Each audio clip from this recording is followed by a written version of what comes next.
was something to do with Lucky Finn. I say either I'm active on Lucky Finn's page and a Mhm. couple ABS pages. Okay.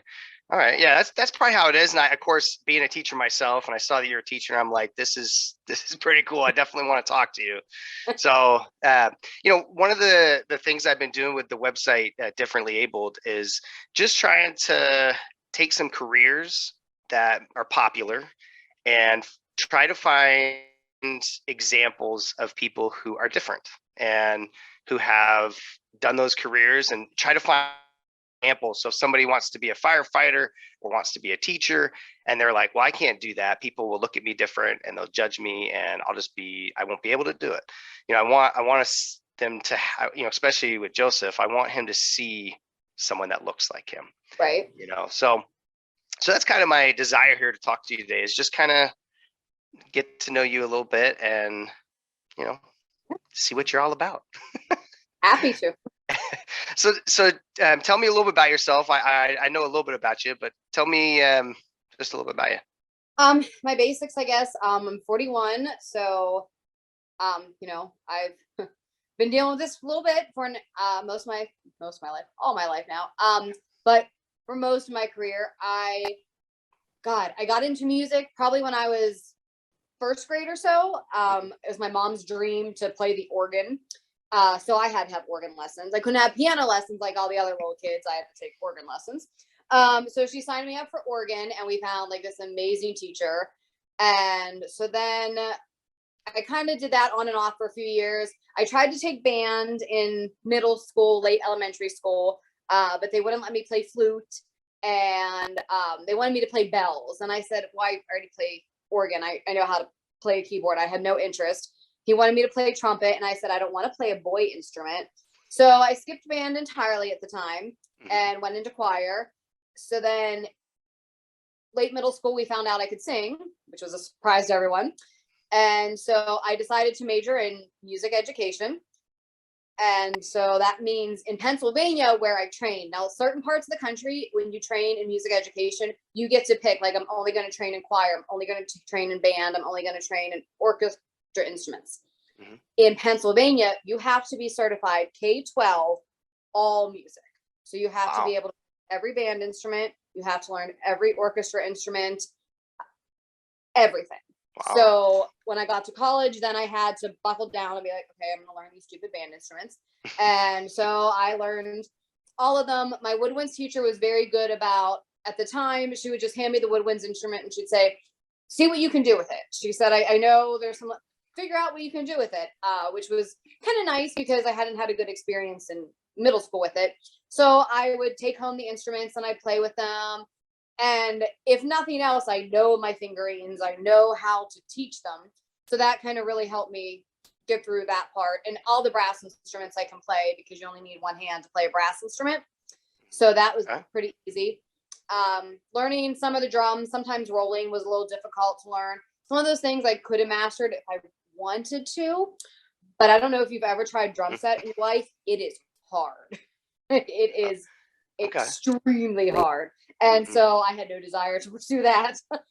So I graduated from a small college in Pennsylvania and I ended up in Las Vegas. I work in the 5th largest school district in our country as a choir director. I did band for about a year. And so that's kind of, my husband's a band teacher. So that's kind of the very quick, short version of where I started and how I ended up in my career. That's cool. What was the college in Pennsylvania? I went to Seton Hill University. Okay. It's a small Catholic all-girls liberal arts college. Amazing music program. I got accepted into a couple in like Pittsburgh, like in the, but very expensive. Miami was expensive too, but even more expensive. And so I didn't want to go to school in the city. I wanted a smaller school atmosphere. So it's kind of why I went with. That's pretty cool. Now, I know you said that you had that desire to do the music and teach, but kind of why teaching? Like is there a moment that you were just like, you knew it was what you wanted, or was it always something that you thought about? I think I'm one of those, everyone just always knew I was going to be a teacher. Mhm. from when I was really little. If you would ask my best friend and me what we wanted to be when we grew up, Carrie would say, "Oh, I don't know what I want to be, but Jamie wants to be a boss." And so we always knew I would do something where I got to be in a leadership role. And by the time I was in middle school, most of my teachers just knew, oh, well, Jamie's going to be a teacher. Jamie's going to be a teacher. So by the time I was getting ready to go to college, it never really occurred to me to Mhm. pursue any other form of career. Like that was my path. That was my goal. Mm. Okay. That's really interesting. For me, it was, in college, I had some teachers that were super passionate about history, like to the point of crying and getting emotional. And I just thought, wow, like this is pretty cool, that they can teach and have this effect on people. And, um, everybody says, teachers are selfless, right? Because we get paid, we don't get paid enough and we're helping so many people.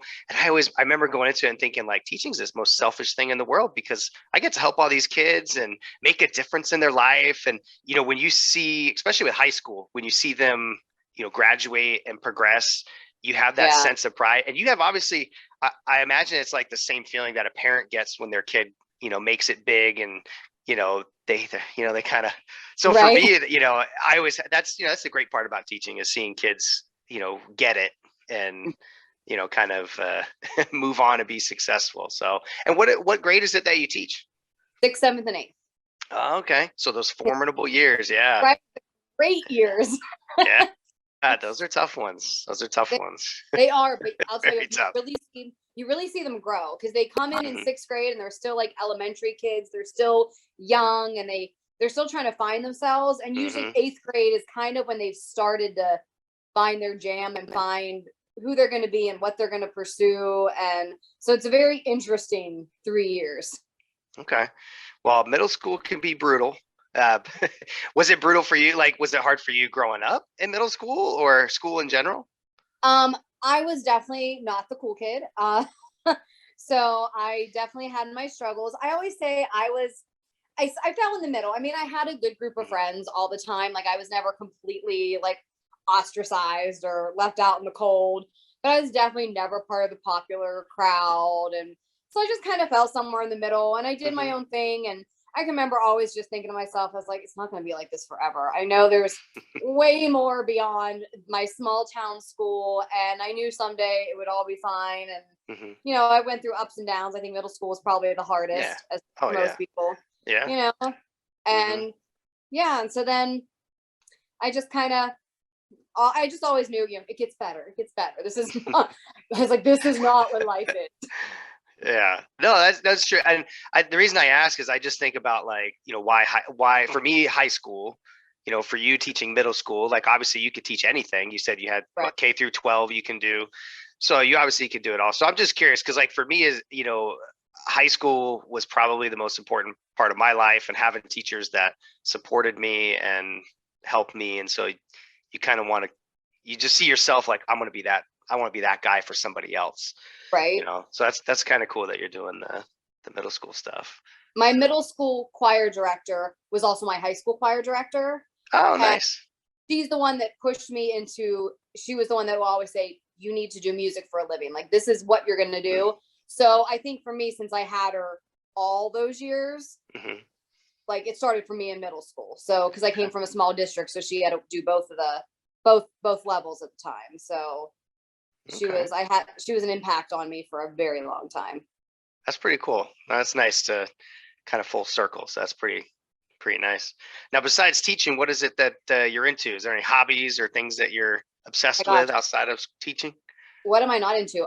Being active, super physical. I run about 10 miles a day. Whoa. Um, I go to the gym and lift weights 3 days a week. Okay. Um, I recently have kind of gotten into paddleboarding. I Hmm. love paddleboarding. My husband is not such a fan of it, so um, he got him a kayak, and he's like, "All right, I'll kind of hang out in the kayak while you paddleboard." Um, Hiking, anything outside, laying on the beach with a book. I can sit for hours and read. Um, so socializing, we love, both me and my husband love to socialize. Our house is kind of the party house where everyone, yeah, 40 years old. I'm sure you can charcuterie and wine parties, if you may. Yeah. You know, um, we're the ones where everyone comes for dinner and wine, and everyone's in bed at 10 o'clock. So we kind of like it that way. So yeah, I mean, there's just lots that I'm into. Mostly we just like to keep busy and keep active, and I feel like I'm always on the go and running around, and I don't like to sit still. I just don't do that very well. Well, so that was gonna be my next question. If you're into like all the outdoorsy stuff, is there anything that your limb difference has like prevented you from doing, or? Prevented, no. I've definitely had to make some. One of the reasons I like paddleboarding better than the kayak is when I kayak, I can't grip and just do this like a normal person.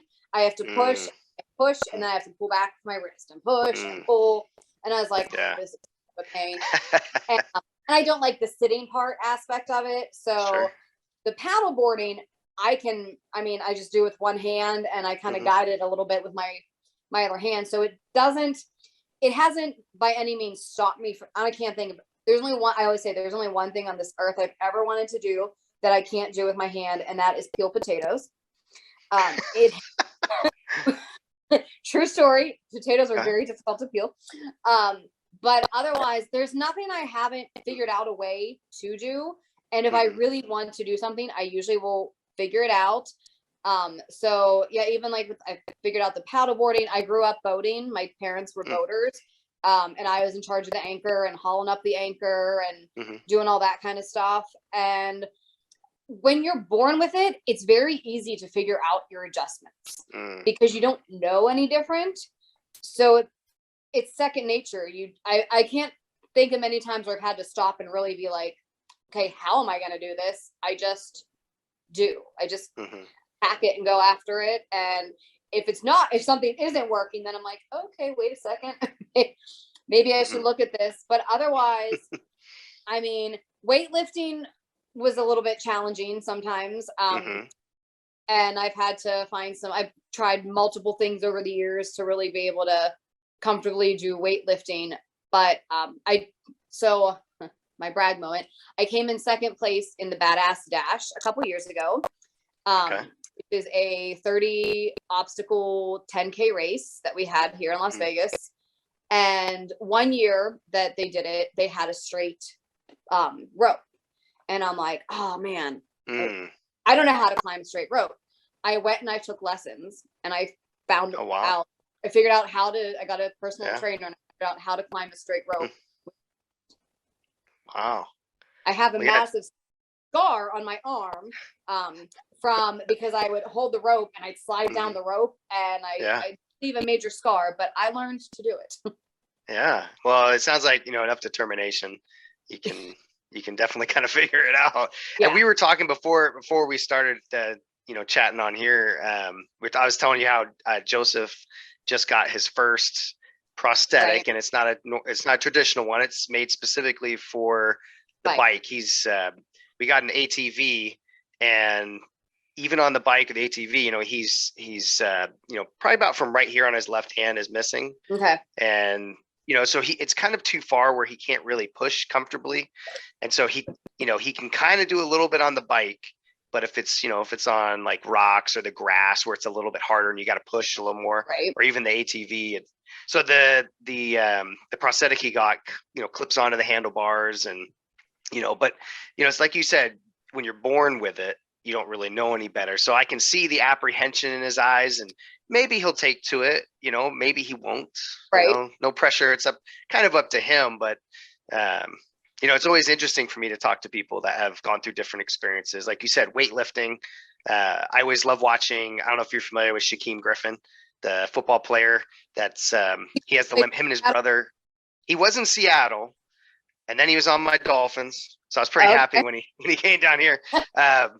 But I don't know what team he's on right now. I think he's a free agent, but I love watching his workout videos, because just seeing how he'll do like a tricep pull down, or he has a prosthetic, same thing, that attaches to the barbell. So when he's doing bench press, he can just kind of slide his arm in there. And so I love watching him do it, because it's really heavy weight. And, you know, I see a lot of people with limb difference maybe using bands or straps. And I can imagine, like, I mean, people use straps Right. that have two hands. When they get to the heavyweights, they have to, because your grip strength isn't there, you know. So it definitely could be done. So I was watching the, you know, accommodations that we kind of work out for it. Now, what about yeah. teaching? Has there been any obstacles for you through teaching with difference, or? Honestly, not really, because the hardest thing I think was probably having played piano, and I already knew how to do that because I had been doing it for so long. I'm sure I did teach elementary for 2 years, and I found that some of the elementary kids, like, I didn't address it with them the way I addressed with my middle schoolers. With my middle schoolers, I'm very upfront with them very early on in the year. Usually one kid will finally raise their hand and say, "Can I ask about your hand?" And I go, "Absolutely, I would love to educate you about what I have." And once they learn about it, Lolo, they sorry, the loud one is not mine. Once they know what it is, they're like, "Oh, that's cool. Our teacher has no fingers." And like, that's the end of it. And when I taught elementary, it's a lot harder to sit down and explain to an elementary kid, like, you know, and so a lot of times they didn't even notice it until we'd be doing games where you'd have to hold hands. And every once in a while, a kid would go to grab my hand and kind of, and then 9 times out of 10, they'd be like, "Okay, cool." And they would just grab my hand and off we'd go. And if I had to stop sometimes and say, "It's okay, it's okay," they'd be like, "All right." So, and because I'm not self-conscious about it all, I think that helps. Like, if you have, and I have met adults that are still very self-conscious about their hand. And I think that would probably have been awkward for them. And I don't know if they'd have flourished in that type of a situation. But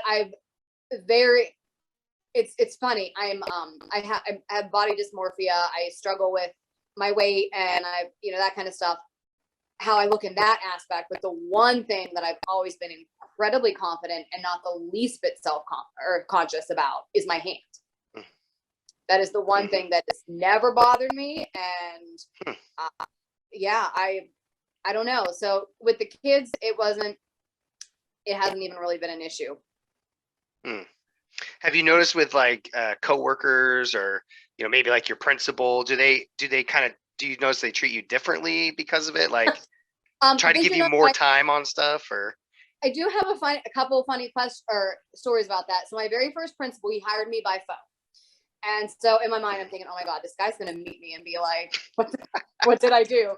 And so he didn't tell me this till about 4 months after I worked there. He said the school district called him and goes, "One of your new teachers isn't very smart. She only fingerprinted one hand. What, you have a one-handed teacher over there?" And he goes, "Actually, as a matter of fact, I do." And they go, "Oh, we're so sorry. Thank you. Bye." And hung up. And he goes, "I didn't want to tell you the story until I got to know you." He's like, "And clearly you're cool talking about it." He goes, "So now I have to tell you, like, human resources called and they were just floored." And then my current principal, I had on my 10 fingers is overrated t-shirt on. And I love that. Had it on at work, right? Had it on at work one day, and one of my APs reads it and she starts laughing. She goes, "Oh, Jamie." She goes, "Oh, only you would wear that to work." And my principal reads it and he goes, where would you get something like, why would someone buy that? He goes, "I mean, I know why you would buy it, but why would someone else buy it?" And I go, "Scott, you're aware that there's a lot of people like me out there." And he goes, "There's others?" I said, "Yeah, it's called amniotic band syndrome." He goes, "I thought it was just you. You mean there's other people that have that?" Like, he was floored. Wow. He had no idea that it had a name, or that, like, so I'm like trying to explain to him and tell him what it is and how I said, now that I'm older, there's Facebook groups for it, there's organizations. And I mean, he was just, oh. So it was kind of funny. But aside from that, never really. Usually I'll get teachers that once they get to know me, sometimes they finally, want to ask me about it or talk to me. But for the most part, or people finally, once they get to know me, they'll say, "I didn't even realize for the longest time." My best friend is a first grade teacher where I taught elementary school for 2 years. And when her kids came back from my class for the first time, they go to her, Miss Connors, the music teacher doesn't have fingers. And she said it's okay. And Ellie goes, oh, okay, yeah, the music teacher doesn't have fingers. Did not believe her kids. She's like, because at this point, she had sat with me through multiple meetings, through functions. Mm-hmm. Like, okay, whatever you guys say. So unknowingly, I end up in front of line at Sam's Club. Her mom's behind me, and we didn't know each other at the time. And her mom comes home and goes, Allie, I think I saw your new music teacher today in line at Sam's. Is she by chance missing fingers on one hand? And Allie goes, what? My kids were telling the truth? And her mom goes, yeah, the girl said she was the music teacher at your school and she didn't have fingers on one hand. And my now best friend was like, oh my God, I thought my kids were lying. She's like, oh, I met her so many times. How did I not notice? And, now we've been friends for over 10 years and we just laugh because we're like, she completely did not. Because they're kindergartners. They say weird things all the time. Oh, yeah. Yeah. You don't know. You don't know. It's funny you mention that because people will come up sometimes and be like, oh, hi, Joseph. How are you? And I'm looking at it. I'm like, hey. And I'm thinking, I don't know this person. But, sometimes it might be because they maybe met my wife and Joseph at the playground. Right. But Joseph also, he would like in Orlando when he met Carson and he met Shaquem. And so he was on like our local news a few times. Right. And he had a picture with Carson where they're nub bumping, we call it. So some people recognize him through that. And one thing we realized with Joseph is and I was just trying to think like, oh, you mean Mary the twin? Or, oh, you mean Dave that drives that really nasty truck? Like you would remember people for these weird things. And I'm like, how could you forget Joseph? He has one hand. And I'm like, he's always going to be which Joseph? Oh, Joseph only has one hand. And I was like, man, that's kind of bad. But at the same time, like I was trying to think, I always try to put myself in Joseph's situation. I'm like, people will always kind of relate that to him just to remember which Joseph he is. Right. But he'll also be so unforgettable that he'll be in that situation a lot that I was just in where I was like, do I know this person? Is this a dad of one of my kids' friends? Or, but no, they just maybe met Joseph randomly, a year ago at the park and they still remember him because he's maybe the only limb difference kid they've met. Right. So so kind of similar thing, people might recognize you more so than they might recognize another teacher, which is kind of an interesting dynamic that I didn't think about until just recently. It started happening a lot. So definitely. Even I think like some of my teachers like coming up through school and stuff, I think one of the reasons, like if I'll see a teacher that, I've been I graduated high school 20 some years ago now. Mm-hmm. And a lot of teachers will still remember me. And I'm like, of course they do. Like how many one-handed kids do I think they had through the years? I come from a pretty small town. So I'm like, I'm guessing I was probably it. Mm-hmm. Let me ask, does it bother you that people might use that to identify you? No, for me, I don't know. My hand is such a source of pride, and I'm so proud of my hand and my Lucky Fin. And it's so funny because when I was a kid, clearly like Lucky Fin wasn't a thing, and I remember watching Nemo for the first time and being like, oh my God, my hand's like his Lucky Fin. It's a Lucky Fin. So then when that started becoming like a thing, I was so excited. I'm like, oh my God, yes, Nemo. Like, I was so excited. And I've just always been so, I don't know, excited about it. And I've always found the positives in it. And I'm kind of memorable as a person as it is. So it was just like one added bonus. And I'm like, oh, the crazy girl with 5 fingers. Like, of course, like, and I will say I attribute 99% of it to my parents. 99% of my positivity is because my parents were absolutely amazing. And I think so much of it comes from the way I was raised and treated growing up with them. Tell me a little bit about that. So what do you mean? Did they how do they handle it? Like what was memorable about it? So you have to realize, they had me back when didn't know ahead of time. I don't know if you knew with your son ahead of time through sonograms and stuff, but back then they didn't know these things. So when I was born, it was kind of a surprise. And I was a C-section, and when my mom woke up, you know, she asked to see me, and they would not let her see me right away. And she's a nurse, so she panicked, she's thinking something major is wrong. And when they finally told her that I was missing some fingers, she goes, "Oh, dear, I don't care, give me my baby." Like, so it's some fingers. That's nothing. And so, you know, she definitely says, like, early on, there was all that angst. And I think it's probably harder on the parents, maybe more than it ever was on me, because they had all the fears of the what ifs and the hows. And this was new to them, whereas it was never new to me. It's just what it was. And so they decided very early on that they were going to treat me no different, and that they were just going to let me do my thing. And they were never going to tell me no, that I couldn't, they were never going to tell me I couldn't do something. And there was a surgery that they took me to all kinds of specialists, of course, and they couldn't really tell them a lot back then. And there wasn't Facebook, there wasn't the internet back then. You couldn't really connect with other parents. They were able to connect with a family that had a little girl that was similar to mine. And so they had taken me to a doctor who suggested a surgery, and my parents were like, "It sounds pretty invasive and it sounds pretty painful. Let's wait till she's old enough, let her decide for herself." And of course, by then I completely adapted, and I had zero interest in having any surgical procedures done. And so every time I would come to my mom, I remember I was taking dance lessons, and they were going to start baton. "Mom, I want to do baton too." And she says at the time, she panicked. "Okay." She's like, "Of course, sweetie. How's she going to do baton?" And so my mom went and talked to the teacher and said, "Most of the baton's right-handed. It's not going to be a problem. We'll do some little tricks, and it's going to be fine." And sure enough, I twirled a baton for years, and it was fine. When she was like, "Okay, do you want to play an instrument?" "Yeah, I want to play an instrument." "Okay, here we go." And she found a teacher that was willing to. So it was just, I was never treated differently.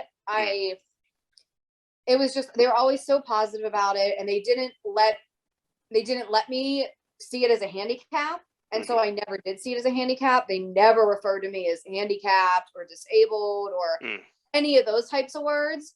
So I just had such a positive attitude about it. And I'm sure on the inside for them, it was so much harder, because I think when it's your child, you have to have way more concerns. And, but for me, it was just life. So I was happy to go about it, and they were just so amazing, and they had great support from my extended family. And I remember, I guess when I was born, my aunt said to my mom, she goes, "It's going to take someone special to marry her someday." She goes, not because I had some people are like, "Oh, why would your aunt say that?" I go, "She didn't mean it that way. My aunt knew that the world is going to view her differently no matter what." And she knew I would come up against some pushback, and she knew there would be people that would give me the funny looks, and, you know, God forbid anyone ever did that in front of her. They probably would have been pulverized. But and so I always joke, and I'm like, "Yep, it did take a special man to marry me, not because of my hand, but it did take a special man to put up with all the other parts of me." No, I like that you mentioned that, because with Joseph, I mean, thank you to Molly for Lucky Finn Project, right? Like, so awesome that she, went ahead and made that happen, because I remember when we found out about Joseph, we were lucky enough to have Lucky Finn Project. So we were able to go on Facebook, look at all the messages from other parents. And even if we were uncomfortable posting about it, we could read the concerns of other people. And the second you realized, "Oh, okay, I'm not a bad person for thinking that," or "I'm not a bad person for wondering how to handle that," and being able to see people who have a limb difference respond, "No, this is fine. You can do this. This is how you should respond. Try this, try that." To have that community, and to do the Lucky Finn meetups, like, that was huge, for probably more so for us in the beginning, because Joseph was so little. It was for our family, my older Joseph's older sisters, for them to be exposed to other people with limb difference, and learn how just to be comfortable around limb differences, and Thank goodness for Lucky Finn Project. Like, absolutely. Like, Oh, yeah. they're awesome organization, and we absolutely love everything they've done for our family and for everybody else's. So one thing you mentioned, I was really curious on, because you mentioned that your parents never called you disabled or use it kind of, and maybe, in that terminology. And it's hard because as a teacher, we have to have accommodations, right? And as high schoolers, not all of them, they love to use it as an excuse. Well, I have an IEP, I have an accommodation. I say, hey, no, you're absolutely right. You do get more time on a test, but it doesn't mean you can turn in a paper 2 weeks after it's due. We still have deadlines. If you need extra support, I can give that. But it's a fine balance, right, between acknowledging that they have something that they need help with, an accommodation, but also not treating them so different that you're like, okay, well, you're going to leave the classroom now, and we're going to do things the normal way. And so I always, from an educator perspective, I think about Joseph and I think, okay, well, I know in my mind he has a limit, the thing with the bike. Right. I know that's harder for him. So, maybe I have to be a little bit different. Hey, bud. Hey, Dad. This is Jamie. Hi, Joseph. Hold on. Some little guy. Hi. Hi. Oh, aren't you a cute patootie? Yeah.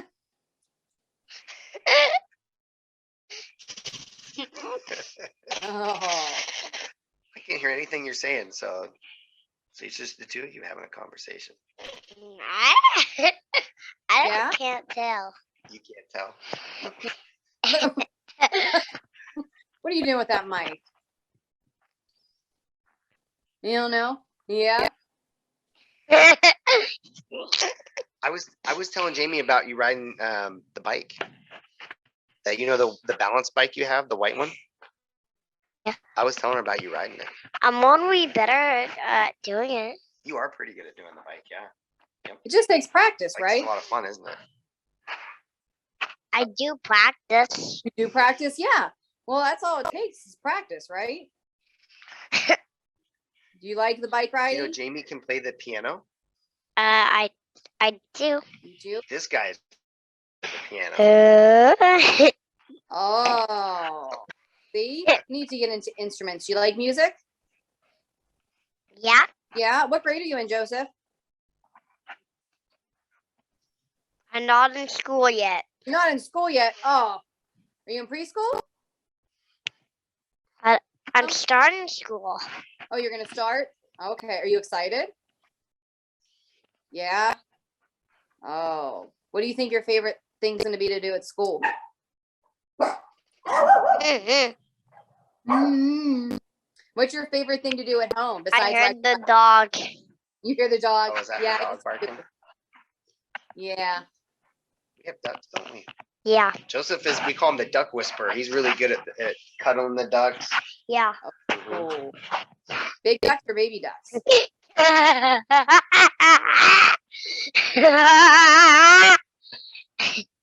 You're silly.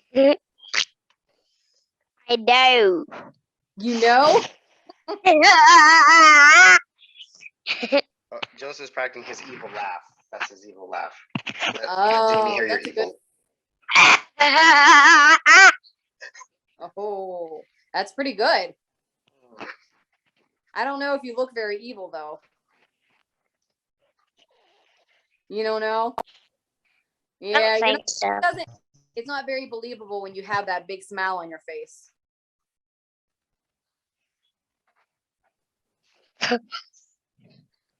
Oh, is that your face?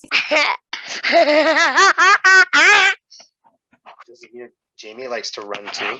Joseph's a really good runner. He's very fast. Yeah. Yeah. When you get big, you can run marathons. Long running. Yeah. Yeah. You can. You can run marathons. Yeah. Horse races. I bet you'll be good at that stuff. You have the Bakugan that's named Montrapon? I do not.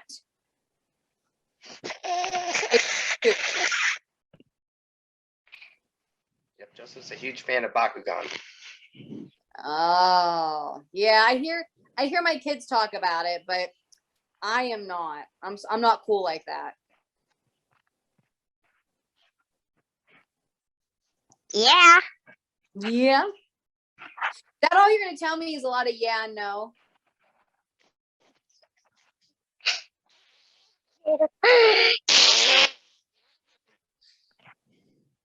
You seem like you're in a pretty good mood today. Yeah. Yeah.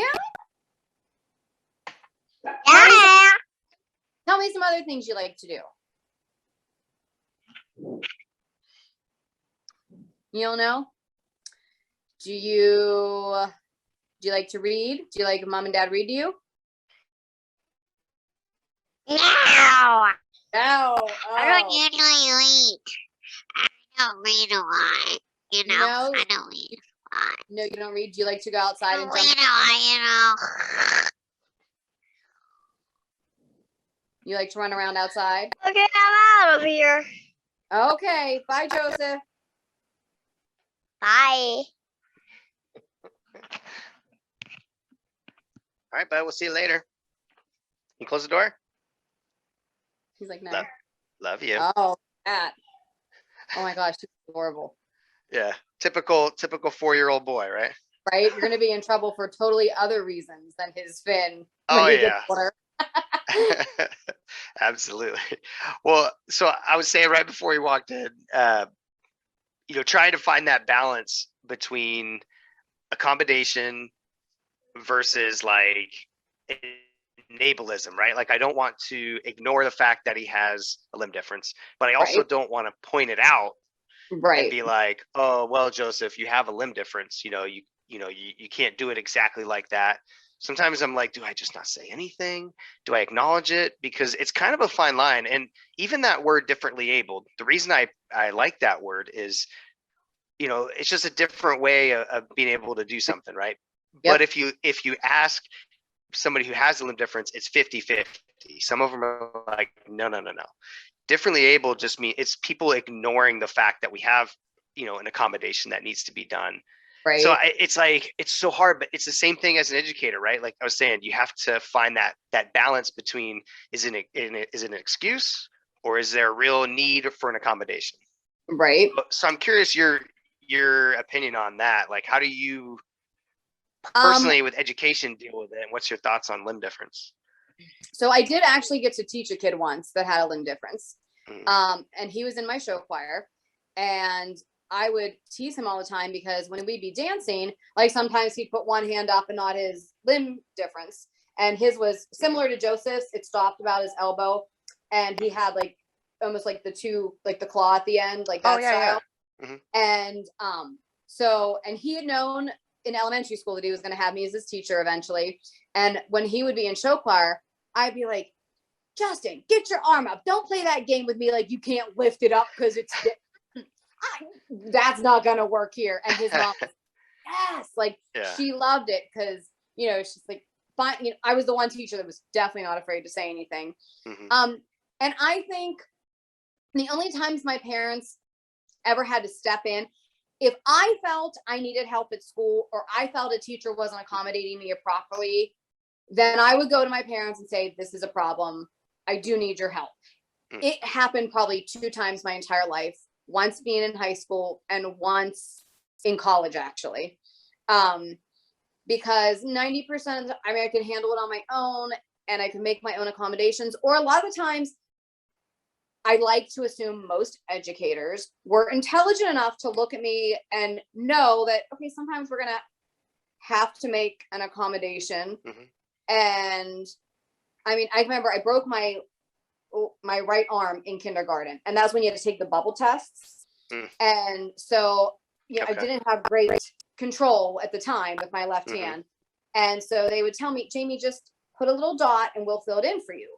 I was I can do it myself kind of kid. So I'd sit there and I'd scribble the little dots. And then those poor teachers, in hindsight, as a teacher, I now know they had to go and erase Yeah. all of that mess that I made. Otherwise, the Scantron wouldn't have checked it. And I'm Yeah. like, in hindsight, Mrs. Havel, wherever you are, I apologize because oh my god, that is horrible.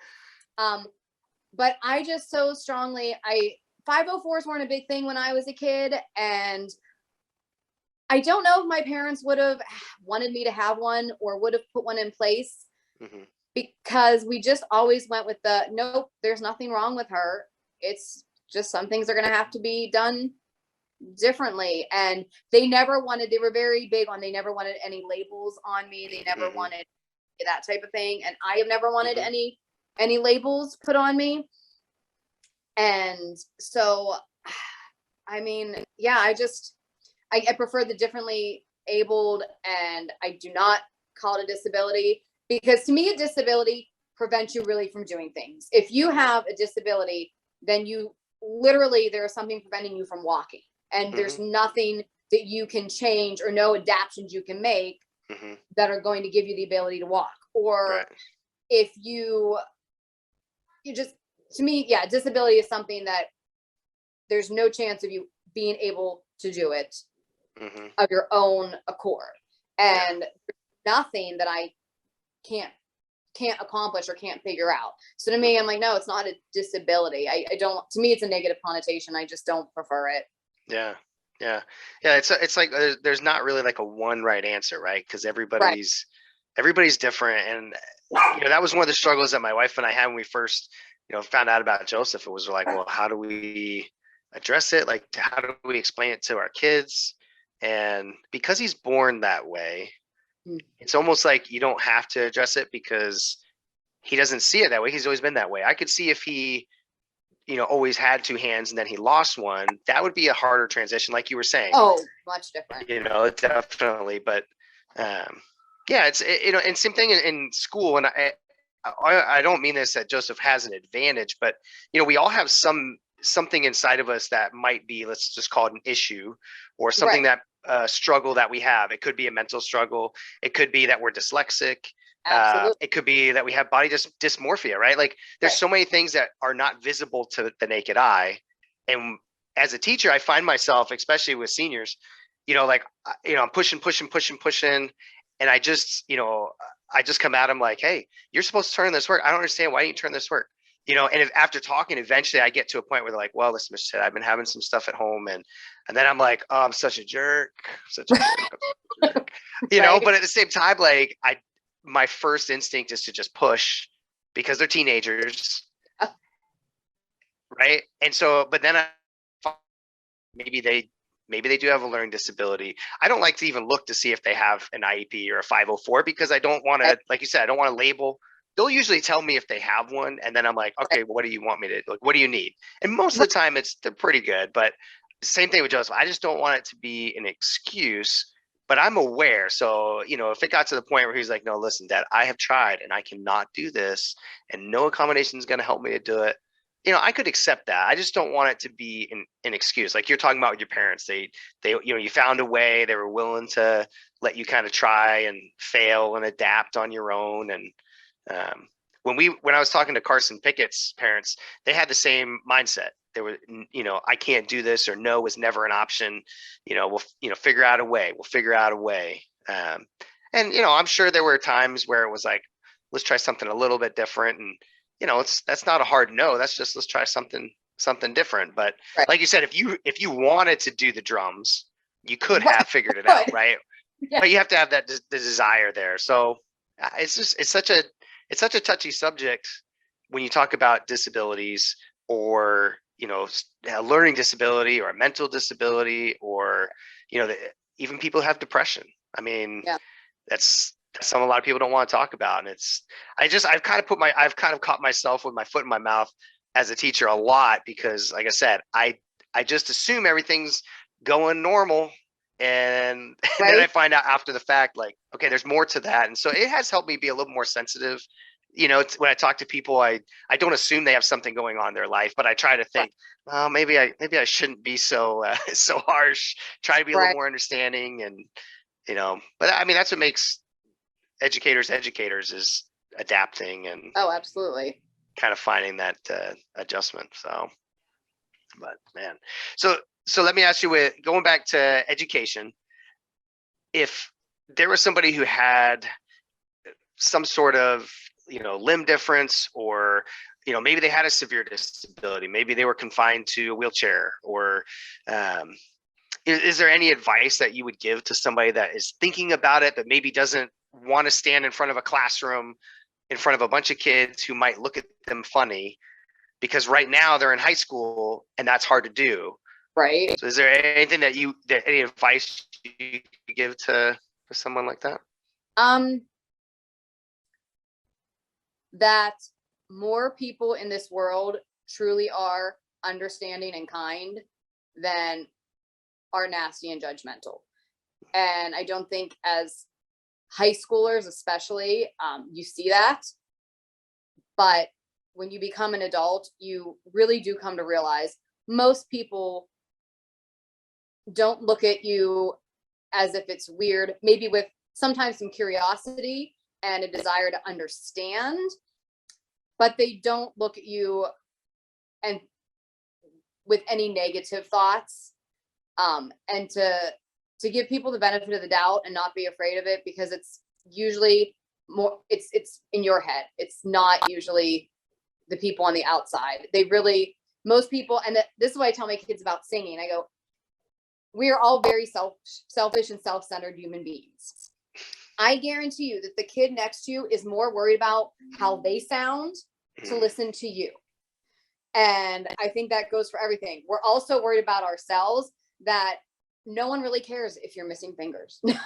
Most of the time, they don't get there. We're all more worried about ourselves and how we look to the outside world, to worry about what everyone else looks like and to be negative towards other people. But because we're so worried about ourselves, once again, we don't realize that it's really not that big of a deal to other people. Yeah, no, that's, I mean, I would never have thought in high school that I would be a teacher standing in front of a classroom with kids. I tell my wife all the time, I'm a really emotional guy. I love to teach with emotion, but I never would have cried in front of high school kids, like my friends.